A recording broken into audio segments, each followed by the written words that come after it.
So I remember 2008, 2009, my first $100 USD board game Descent First Edition. And certainly no regrets, but it was groundbreaking at the time for Fantasy Flight Games because it was one of the first games, mass market games, $100 base. And it was the first of their coffin boxes, these massive, massive boxes. And certainly there was a lot of content in Descent First Edition. And I appreciate the big box. It could have been reduced a little bit. But I think it was this psychological play of, hey, you're paying $100 for a game. And that's a lot even here and now. But if we dial it back, 100 USD in 2008 dollars is pretty significant. What would that be, like 180, 190, 200 now? It was big at the time, but the idea was, hey, you're getting a big box, you're getting lots of miniatures. Descent was fantastic. And again, no regrets. I mean, I've gotten hundreds and hundreds of play hours, multiple plays, lots of fun socially from it. But that was the psychological breakthrough. And this was something that was interesting because now we started to see this idea, other games, $100 base.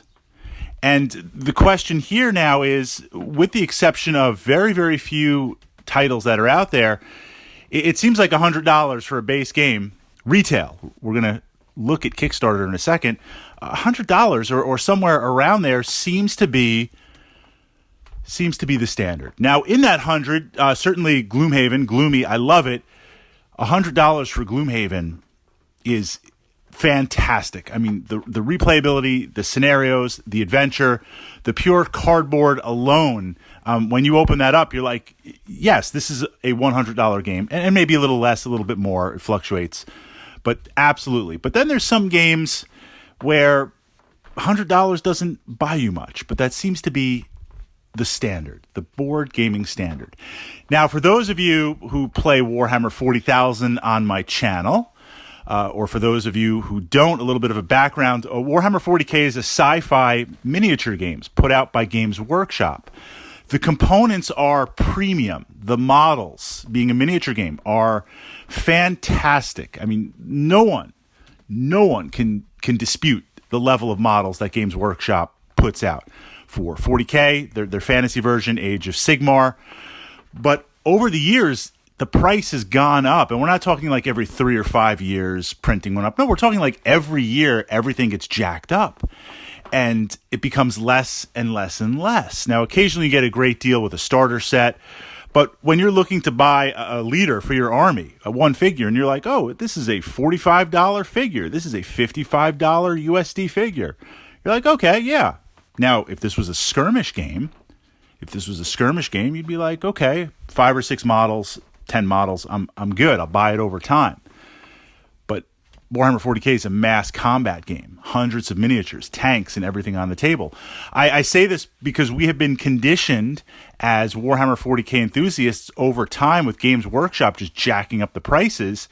It seems the new normal. Historical players are like, Fritz, you 40K players, you guys are crazy.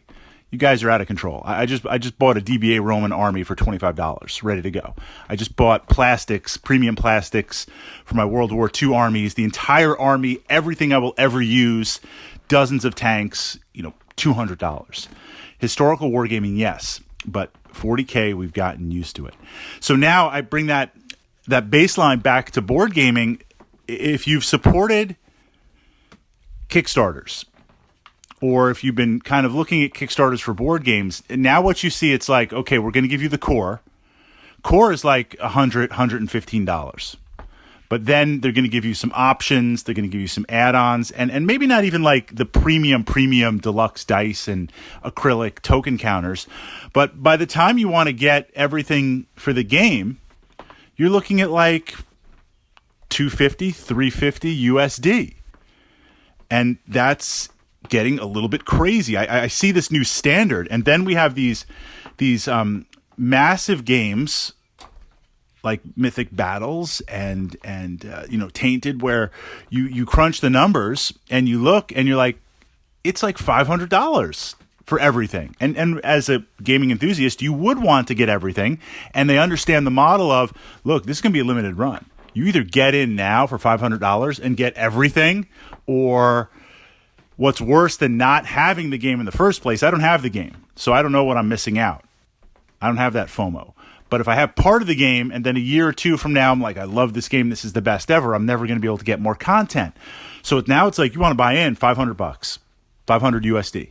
That's going to buy in, and it's becoming the norm. And I can see the argument, okay, if you buy the game, you're going to get hundreds of plays, dozens of plays, hours with your friends, experimenting, moving back and forth, all that stuff. It might only come out to like $3 or $4 a gaming session. And in terms of entertainment, especially looking analog versus digital, those arguments could be made.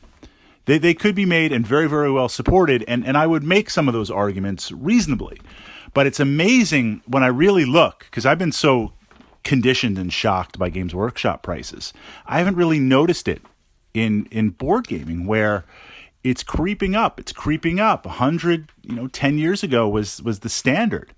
Now it's like 250, 3. Are we going to get to 5? I mean, are you going to see, putting something like Kingdom Death Monster completely aside, that's an anomaly, something that's its own universe in itself that can make GW fanboys cry.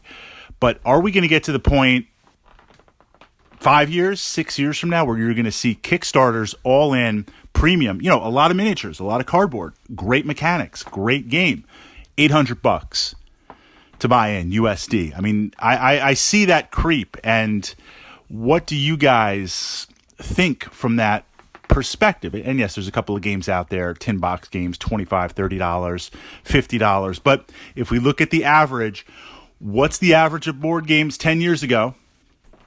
What's the average now? And what is that projected? What is that projected future average?